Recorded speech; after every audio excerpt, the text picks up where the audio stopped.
টানা বর্ষণে পানির নিচে সাতকানিয়া থানা, চরম দুর্ভোগে জনজীবন। চট্টগ্রাম প্রতিনিধি। টানা ভারী বর্ষণ ও পাহাড়ি ঢলে চট্টগ্রামের সাতকানিয়া উপজেলায় বন্যা পরিস্থিতির মারাত্মক অবনতি হয়েছে। উপজেলা বিভিন্ন এলাকা পানিতে তলিয়ে যাওয়ার পাশাপাশি সাতকানিয়া থানা প্রাঙ্গণেও বন্যার পানি প্রবেশ করেছে। সামাজিক মাধ্যমে ছড়িয়ে পড়া ভিডিও ও ছবিতে দেখা যায় থানার সামনে কোমর সমান পানি জমে রয়েছে এবং মানুষ পানির মধ্যে দিয়েই চলাচল করছে। স্থানীয়দের অভিযোগ, টানা বৃষ্টির কারণে রাস্তাঘাট, বাজার, শিক্ষা প্রতিষ্ঠান ও বসতবাড়ি পানিতে ডুবে গেছে। অনেক পরিবার বাড়িঘর ছেড়ে নিরাপদ আশ্রয়ে যেতে বাধ্য হয়েছে। বিভিন্ন এলাকায় সড়ক যোগাযোগ ব্যাহত হওয়ার কারণে সাধারণ মানুষের ভোগান্তি চরমে পৌঁছেছে। বন্যার কারণে কৃষিজমি, মাছের ঘের ও ব্যবসা প্রতিষ্ঠান ক্ষতির মুখে পড়েছে।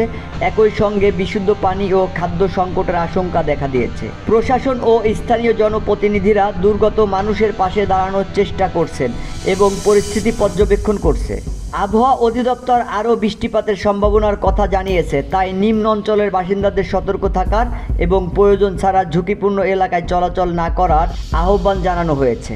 শফিক সাগর, বিবিসি বাংলা টিভি।